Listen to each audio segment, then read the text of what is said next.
Hello and welcome back to my channel. I am Colleen Delaney and this is my November TBR. It's very dark in here today because we are having an absolutely crazy storm. There's wind, there's leaves. I dropped my kids off at school. There were branches and trees down. So it is a little dark and stormy and gloomy and looks like the perfect setting for a murder mystery, so I should watch out. Last week I posted a video about all the Kindle reading I wanted to get done in November because I have too many books on my Kindle and I need to clear it out.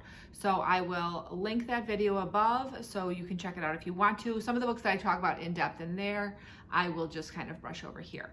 But let's begin with my physical copy books that I will be reading in November.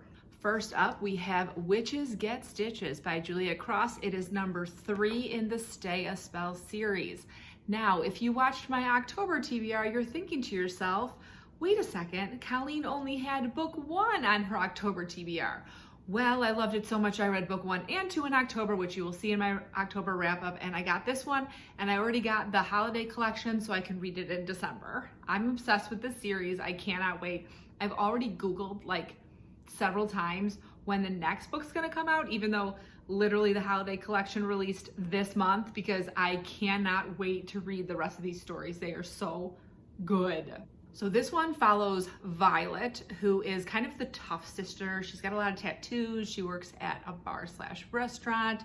And Nico. If you've read the first book, Nico is Mateo's cousin. So the hero from the first book, this is his cousin. He is a werewolf. I love werewolves. I'm gonna read you the back because I literally just got this in the mail yesterday, so I haven't looked at it. Also because I know if I do look at it, I'm gonna start reading it now and finish it before November actually starts. Violet Savoy has a plan, a dream rather, to open her own tattoo shop, which caters to supernaturals in need of permanent charms. As a powerful seer, she has the potent magic to cast every kind of spell, except the kind to give werewolves control over their beastly side. And her business partner, Nico, needs help in the worst kind of way. Nico Cruz has a secret, a motive rather, to subtly stalk and seduce Violet until she finally recognizes they are fated to be together. Ever since their heated encounter in Austin on New Year's Eve 2 years earlier, he's been dying to get his hands and his tongue back on her body. He knows a woman like Violet can't be courted in the usual way. Luckily, Nico has no scruples about misbehaving to get what he wants. But when his former pack roams into town and an old friend is far too interested in Violet, his focus shifts to the threat venturing into his territory. Nico may come across as the quiet, broody one, but the intruders are about to regret stepping foot in New Orleans. And when Violet goes missing, no charm or spell can keep Nico's wolf at bay. Man, I want to read that right now. I love these books. I love these books so much. Witches Get Stitches, Juliette. Oh. The next physical book that I'm going to read is The Stranger Behind You by Carol Goodman. If you've watched my videos before, you know Carol Goodman is my favorite mystery/thriller writer. I absolutely love hers. Look how cool this cover is. It's so gothic, dark academia, fall vibes. I absolutely adore it. This also came in the mail yesterday, so I'm going to read you the flap. Journalist Joan Lurie has written a seething article exposing a notorious newspaper tycoon as a sexual predator. But the night it goes live, she is brutally attacked. Traumatized and suffering the effects of a concussion, she moves into a highly secure apartment building in Manhattan called The Refuge, which was at one time a Magdalene laundry. Joan should be safe here, so how can she explain the cryptic incidents that are occurring? Lillian Day is Joan's new 96-year-old neighbor at The Refuge. In 1941, Lillian witnessed a mysterious murder that sent her into hiding at the Magdalene laundry, and she hasn't come out since. As she relates her harrowing story to Joan, Joan sees striking similarities to her own past. Melissa Osgood, newly widowed and revengeful, has burning questions about her husband's recent death. When she discovers a suspicious paper trail that he left behind, she realizes now how little she knew about her marriage. But it seems Joan Lurie might be the one who has the answers. As these 3 lives intersect, each woman must stay one step ahead of those who are desperate to make sure the truth is never uncovered. So my last physical book is going to be sort of an either-or situation. I obviously don't get my book of the month pick until the month actually begins, and I do really like reading the book I pick for book of the month in the month I get it in. It does not always happen, but I really am going to hope to do that. So I will probably read whatever I get from book of the month this month in November. If there is nothing that looks interesting this month, or whatever I pick is something that's maybe like holiday themed, but I doubt that they'll put something out in November that's holiday themed, then I will read A Beautiful Country by Wang, which is the only book of the month I've gotten that I haven't read yet.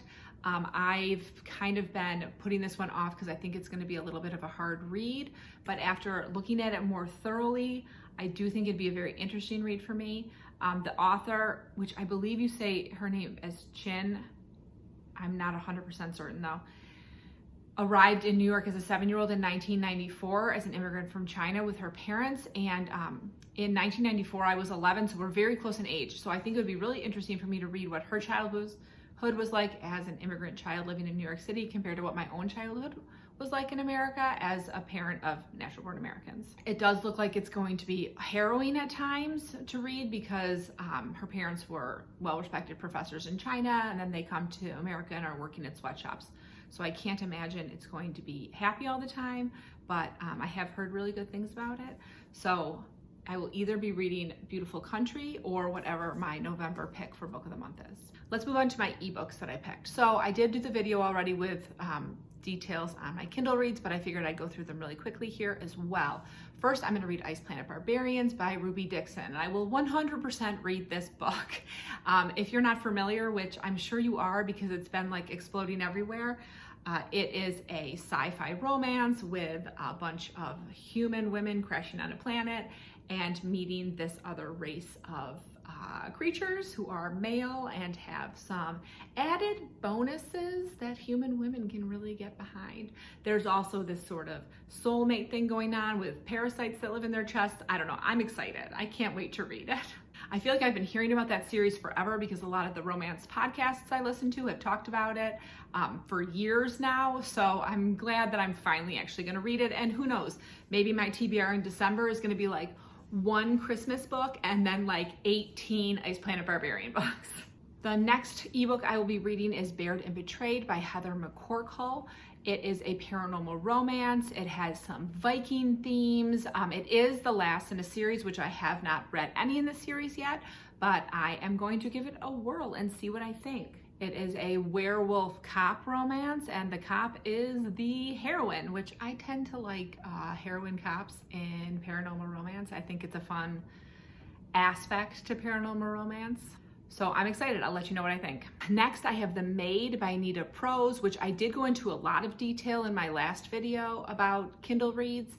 It is a mystery set in a very fancy hotel in which kind of a quirky maid gets wrongly accused of murdering a very important guest and follows her and the other staff members solving the crime. I'm really excited for it. It seems like it'll be a lot of fun. Next, I have In Bed with the Earl by Christi Caldwell. This is my first Christi Caldwell. This is book 1 in the Lost Lords of London series. It follows a heroine named Verity who discovers a lost Earl named Malcolm, who's basically living sort of like in the underworld of London, and she brings it to the attention of the papers, and he is suddenly an Earl. And would you believe it that they stay connected, and we'll see what happens between them. I do like a sort of rags to riches story. When I was a kid, those were like my favorite stories to read, probably because of Annie. Everyone loves Annie when they're a young child.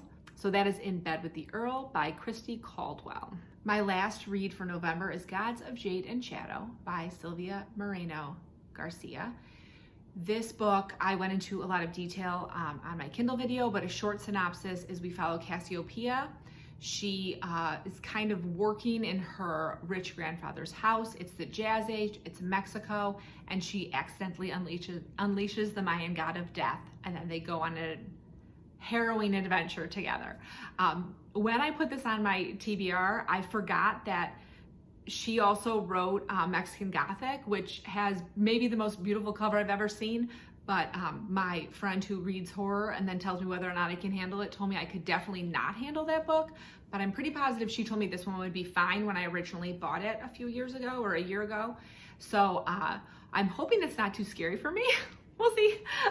And that is my November TBR. It's a little bit shorter because I am gonna try to do NaNoWriMo this month, so I'm not gonna be reading as much as I did in September or in October. What are you planning to read in November? Is there a new release that you are excited about? I don't have many new releases on mine, but I do have a ton of advanced readers copies, which won't be coming out until later in the year. The Maid is an advanced reader copy. Baird and Betrayed is too, but that did come out in the end of October. I'm just a little behind in getting it read and reviewed.